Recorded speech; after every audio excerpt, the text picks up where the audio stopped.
Assalamualaikum warahmatullahi ta'ala wabarakatuh. Good day everyone. I am Farniza S. Galgon, and today I will present to you my thesis proposal entitled of Solar Smart Irrigation System. The Solar Smart Irrigation System, design and utilization of solar powered smart irrigation system is to easily the farmers to contribute to the agricultural irrigation. So we have the contents here. Number one, background of the problem, objectives, and I'm sorry I didn't include the scope and the limitation, but I will just discuss it later. The three is system design, the systematic, control, logic, flowchart, system framework, methodology, tools, and data analysis, expected benefits and conclusion. So here the background of the study and agriculture supports food supply, employment, and local economic stability. Traditional manual irrigation is often inefficient, time-consuming, and prone to human error. So as you can see here in the picture provided, external pressures to climate change, water scarcity, and population growth. So a sustainable automated irrigation approach can be raised while maintaining crop health. In this picture, as you can see, the smart irrigation system was automatically developed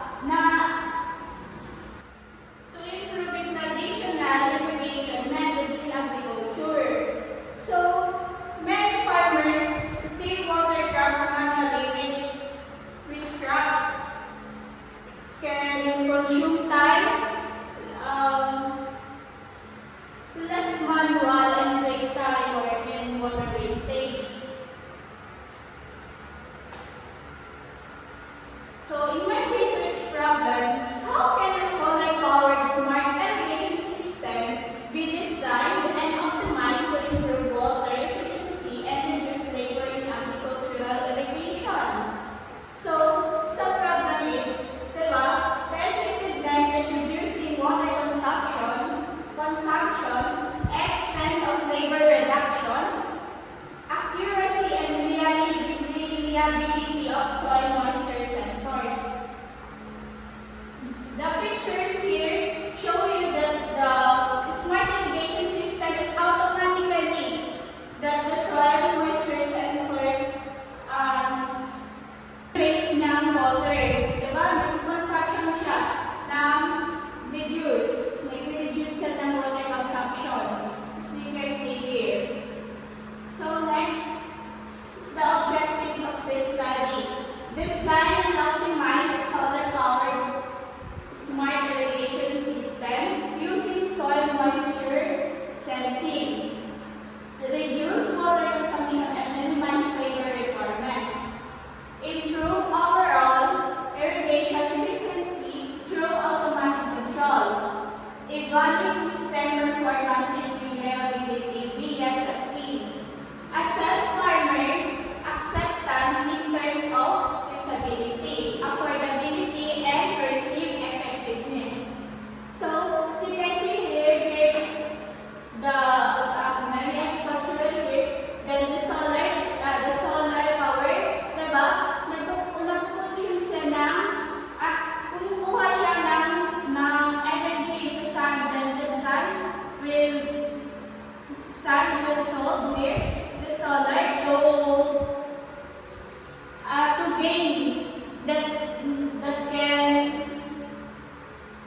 Primary energy source. Siya yung source of energy, di ba? Kapag may energy na siya galing sa araw, nagkukonsume siya ng energy. So, we have here the charger controller, battery charging management. So, the 12 volts battery energy storage yun siya. Kailangan mag-12 volts yung energy ng solar power and so DC and step down converter voltage siya regulation. Dapat regulate yung niya, yung pagka-step down convert. So Arduino Mega is a main controller. Yes, the Arduino po is siya yung nagko-control of all, which means siya yung body or the brain. Yes, the brain. Relay module automatic switching. Soil moisture sensor, moisture detection. If the soil that can dry, the sensors will automatically magdilig siya automatically using the smart irrigation system. In water pumps, we have here 8A and 8B. Siya yung nag-distribute ng water. Yes, automatically din siya. So, digital timer switch, siya yung schedule ng override. Diba? As you can see, here, in my proposal, water pumps, kapag dry na yung lupa, automatic na siya magdidilig. Yes. We have here the motor driver, siya yung pump control. And the voltage sensors, siya din yung nag-monitor. And DH22, the sensor temperature and humidity. Siya yung tumataas pa yung kapag mainit or malamig, yes. By using DH22 sensors, madetect na yun. Malalaman na yung temperature or yung init.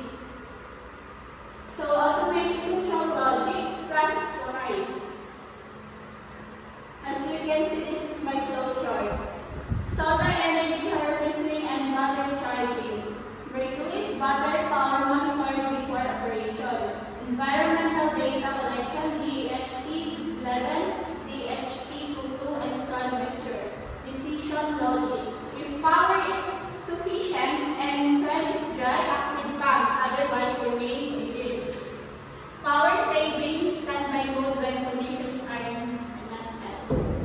So as you can see here in my flow chart, so here in the process, we have their current environment data, DHT11. The temperature and humidity, diba? Kailangan malaman natin yung pagtaas at pagbaba ng init ng araw, diba? Init ng araw. Yes, the lead salts data sa moisture sensors. 2 readings timers, the module, diba? The timers. The power saving standby mode, really that. And system controller and optimizations using Arduino Mega 5, yes. And the power, okay? And the irrigations needed, the salts that can dry using the smart irrigation system, it is automatically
Mag-switch siya kaagad. Diba? As you can see, we have here the solar panel. Tapos yun, kumuha siya ng charge sa araw. That convert it into electricity. So that if you have electricity here, you have the pump here, and the pump, the water was automated. Magdilig siya. Yes. To the soil. If the soil is dry. So, kapag medyo yung soil ay hindi na dry, automated din siya yung mag-off. Ganun siya yung ito, the ground level. Diba? We have here some submersibles pump. Next, we have a methodology. Research approach, quantitative, diba? Yes, it is quantitative. Why? Because experimental research design. It is an actual. So by the data collection, observation of operation, system testing, performance, and reliability. And also, I was survey of the farmers, some of the farmers from the agricultural. Yes. So here we have the respondents and farmers respondents. So the total of 80% success criteria was 80%.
title is